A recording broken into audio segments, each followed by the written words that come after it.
Queria falar sobre a religião que mais cresce no mundo. E não é o Islã, não é o cristianismo, é uma religião que se impõe através da cultura. É uma religião que ao longo de quase 200 anos, ela vem se apropriando dos meios culturais para que ela possa inserir o seu evangelho. Essa religião, ela tem a ideia que é possível um paraíso sem Deus.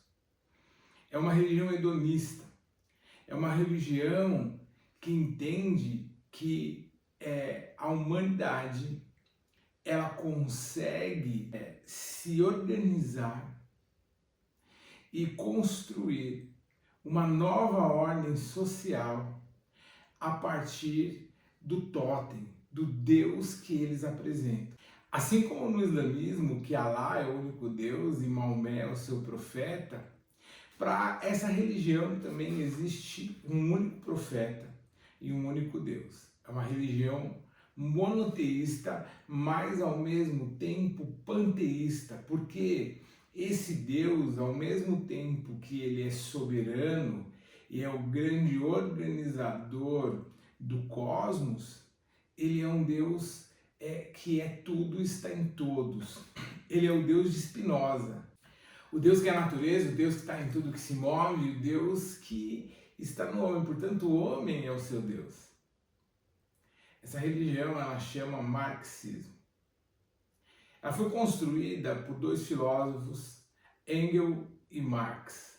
Engels, ele escreve, inclusive, antes do manifesto do Partido Comunista, que é o que dá o pontapé inicial para o comunismo marxista, ele escreve a Confissão de Fé Comunista, baseada nos mesmos moldes, por exemplo, da Confissão de Fé de Westminster, inclusive com um catecismo. Depois eles transformam esses textos no que é conhecido como Manifesto Comunista. A ideia do por que eu quero e como que eu posso defender essa minha ideia, que mais do que uma ideologia política ou uma filosofia social, o marxismo ele é formatado como uma religião. Alguns pontos do marxismo que são muito importantes para que a gente possa entender isso. Primeiro é que a sociedade ela foi construída a partir de uma luta de classes entre dois grupos antagônicos e irreconciliáveis. Mas existe uma possibilidade, existe um caminho da reconciliação, da religação desses grupos numa única classe. Uma classe que vai ser estabelecida e organizada por esse Deus chamado Estado. Para o marxismo, o Estado é esse Deus. O Evangelho é composto, a Bíblia marxista é composto do Manifesto Comunista, do Capital, da origem da família, da sociedade privada e do Estado. O marxismo ele nega a existência de Deus, porque negando Deus, ele se impõe como esse Deus, que é capaz de acabar com as classes e organizar essa humanidade numa sociedade saudável. Existem dois grupos, os convertidos e os não convertidos, ou os eleitos. E quem são os eleitos? Os eleitos é o grupo proletário. E a gente não... Então, assim, perceba que o comunismo, o marxismo, essa religião, ela não tem como o grupo de eleitos e como a gente pensa o pobre, mas é o proletário. Quem é o proletário? O proletário é todo esse grupo que não detém os meios de produção e que não detém o capital. Então, por exemplo, você pega um youtuber que é defensor do marxismo, do socialismo, do progressismo, e aí existem várias críticas, mas o cara é rico, tal, é a socialista de iPhone. Na verdade, o o cara que ele é um youtuber e ele tem um iPhone 15, ele não é o capitalista. O capitalista é quem detém o meio de produção de celulares. Então, é a Samsung, é a Apple. O que ele ganha é uma pequena parte do que o YouTube acumula. Então, advogados, engenheiros, profissionais, liberais, todos que não detêm, e inclusive pequenos comerciantes. Esses pequenos comerciantes, eles podem ser encarados como proletários que vendem e recebem uma parcela do que o fabricante, por exemplo, um cara que tem uma loja de refrigerante de bebida, ele recebe uma pequena parcela do que a Coca-Cola ganha. A Coca-Cola é quem detém o meio de produção.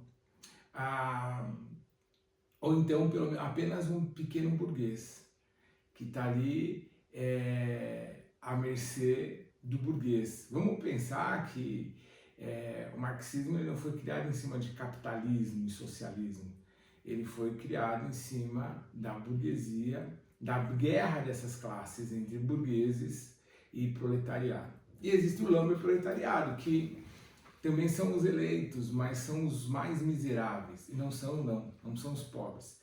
O quarteto fantástico da Bíblia, por exemplo, que é a viúva, o órfão, o estrangeiro e o necessitado, no marxismo é um dueto, é uma dupla, né? E essa dupla, a dupla vulnerável são os ladrões, os bandidos, os marginais e as prostitutas. Então, a grande culpa dessa guerra de classes é o patriarcado, é o homem, é o hétero, é o branco, que inclusive ele se impõe de uma forma opressora, inclusive, sobre a sua mulher. Para o Marx, a mulher é prostituta do marido, porque ele paga alguma coisinha para ela para que ela possa se submeter, não só a prazeres sexuais, então ela é pior ainda do que a prostituta. E qual que é a ideia de você acabar com as classes? É você acabar com uma classe só, que é a burguesia. Então, você começar essa luta de classes onde o proletário assume o poder. Mas que proletário é esse? E aí a gente vai ter que pensar na ideia iluminista, né? Os primeiros profetas do marxismo foram os renascentistas e depois os iluministas, que começaram a entender que eles eram um grupo de intelectuais iluminados que conseguiram entender que a razão é que nos move e que existe uma nova religião aí, a religião que é chamada ciência. Então vamos começar a desqualificar a fé. E existe um grande problema, que já é um sucateamento do cristianismo, por exemplo, que começa a gerar uma aversão de novas gerações de cristãos, tanto católicos como protestantes, ao que acontecia na época, né? E nessa luta de classes para tomar os meios de produção, um dos meios de produção mais importantes a ser tomado é a cultura. E nesse sentido, nessa apropriação cultural, existe um trabalho de longa data e muito bem estabelecido para se apropriar da cultura cristã. No primeiro momento, a ideia é a negação total de Deus. O marxismo clássico, esse marxismo, a religião inata do marxismo, ela nega totalmente Deus. Para Marx, que se alimenta em Feuerbach e Heidegger, Deus é a imagem e semelhança do homem, é um objeto criado pelo burguês, por esse que detém o poder, que em algum momento foram os patrícios, foram os imperadores, foram os monarcas, e eles usam esse totem, que eles dão o nome de Deus, para que eles possam oprimir os mais fracos. E para o proletário, Deus é apenas o ópio, Deus é o ópio do povo, ou seja, é algo que cede ao povo do sofrimento, entregando uma promessa vazia de um consolo futuro. Bom,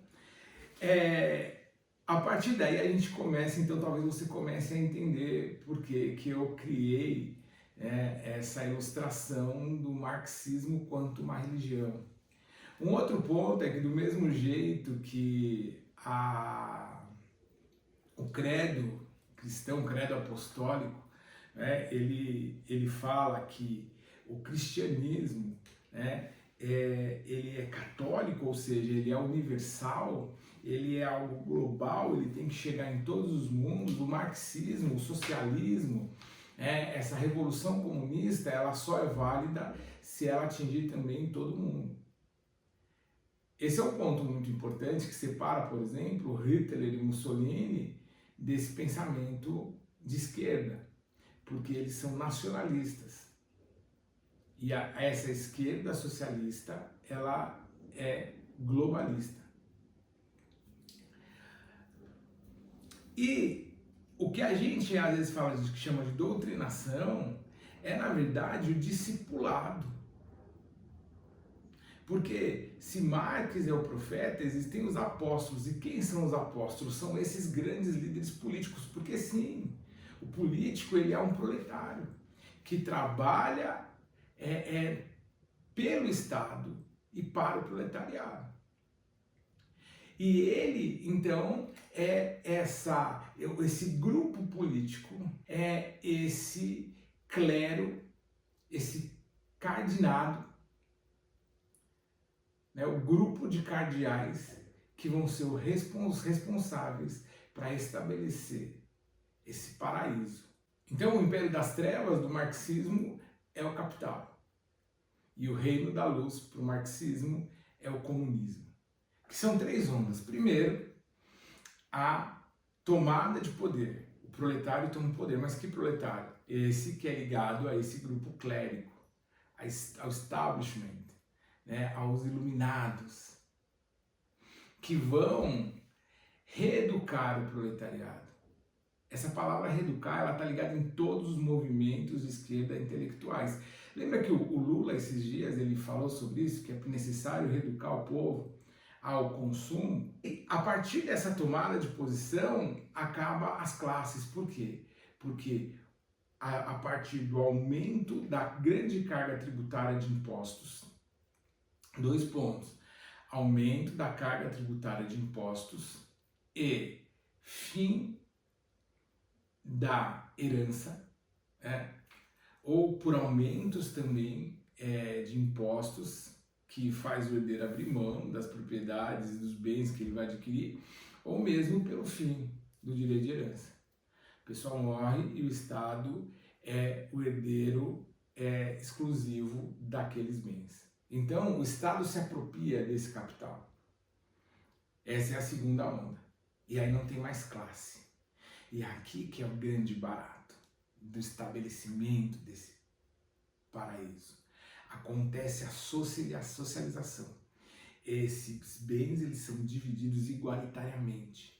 Por quê? Pelo Estado, que vai gerenciar isso. Porque o proletário não tem capacidade.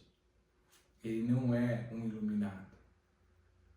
Então, esse Deus-Estado, a partir desse grande clero de iluminados, vai ser o responsável para que as classes se acabem e o paraíso se estabeleça. Olha que interessante, mas aí vão ter as classes, essa classe desse clero político que vai ser quem vai mandar. E aí depois não vai ter mais Estado para eles, por quê? Porque tudo vai ser Estado, ou seja, se tudo é Estado, então não é que somente aquele cara que ele tem um capital, que agora ele não tem mais nada porque ele entregou para o Estado, mas todos agora são do Estado. E é interessante porque é um movimento, não é um movimento político e social, mas é um movimento mais que tudo cultural. Então, através da mídia, através do cinema e através da religião. Esses profetas, esses evangelistas, os missionários marxistas invadiram, não as igrejas, mas eles invadiram seminários. E não só os seminários de formação católica, mas os seminários de formação protestante, desenvolvendo a teologia liberal, a teologia da libertação, a teologia da missão integral, levantando a bandeira do Jesus histórico e as mitologias do Cristo, Filho de Deus, inserindo, porque esse é o grande lance. Quando a gente começa a falar sobre as minorias e quando a gente olha de repente, existe uma maioria de minorias. Porque é muito difícil eu discipular um grande grupo, mas quando eu vou segregando esse grupo em guetos, então,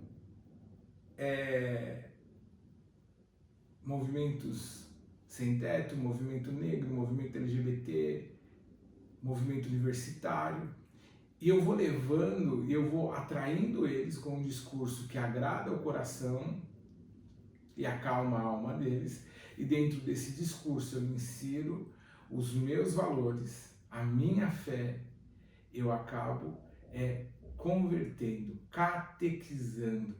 Então esse processo que a gente fala de doutrinação é um processo de catequização.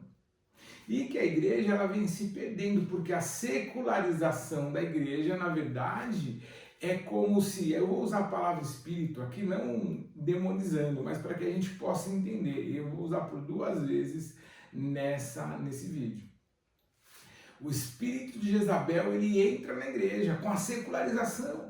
Porque nós temos partidas de futebol dentro da igreja, nós temos leilão dentro da igreja, nós temos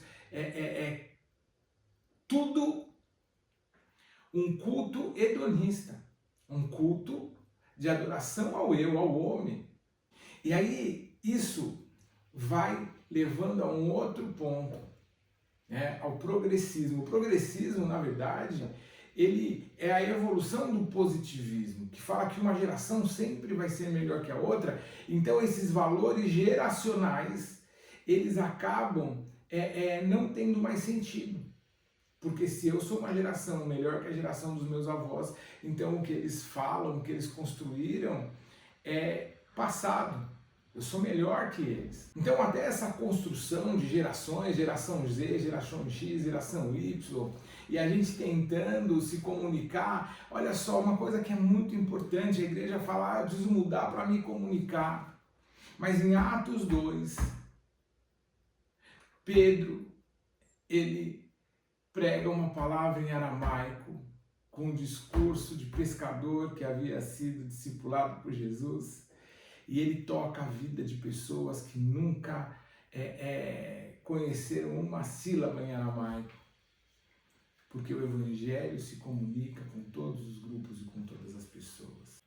Se você, pastor, eu quero te desafiar a fazer um questionário de todas as pautas progressistas na sua igreja, e entregar para os adolescentes, dando a eles a liberdade de não se identificarem. E você vai ver que a sua igreja ela é mais marxista do que cristã. Como que a igreja pode mudar isso? Combatendo? Não! Mas se eu entendo que a sociedade ela é formada, a sociedade que se formou, não que ela é formada, mas a sociedade que se formou, ela se formou, como diz Paulo, a partir do homem do pecado. Mas que o próprio Deus, ele cria uma possibilidade de redenção a partir do seu Cristo, segundo Adão, que traz uma nova ideia de sociedade a partir dele. O que eu preciso é crer e viver aquilo que eu estou falando.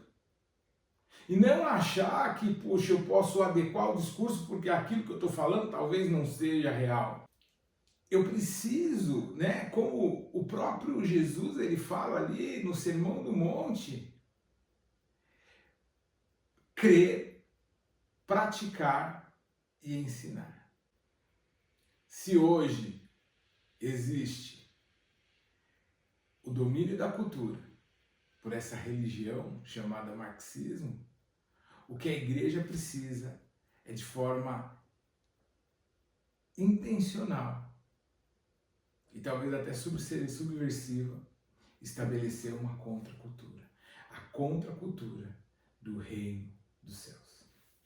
E aí, para concluir essa ideia, né, do marxismo como uma religião, essa estrutura, né, sociocultural, ela é uma estrutura muito antiga, muito antiga. Porque o que o marxismo propõe, o que o progressismo propõe, essa ideia de um paraíso sem Deus, né, do homem superando todas as expectativas e sendo imparável, né, nesse processo de evolução e de domínio, já foi construída, né, essa ideia há milhares de anos atrás, na Babilônia, ou no que seria a Babilônia, onde os arquitetos começaram a construir uma torre que chegasse até Deus. E o que esse texto quer dizer? Eles queriam confrontar Deus, falar: Deus, nós não precisamos de você.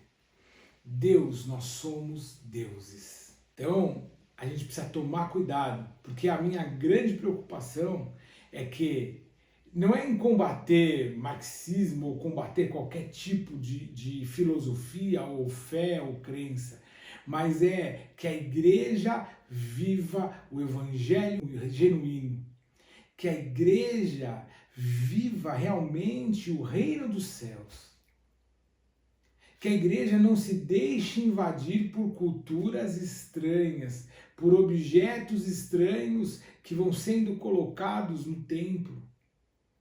E esses objetos, eles comecem a ser normalizados. Esse foi o grande pecado que Acabe trouxe para Israel, a partir de Jezabel. A ideia da Babilônia, a ideia de Babel, é a ideia que o fruto é bom, agradável aos olhos, bom para dar entendimento. Mas nós já conhecemos essa história.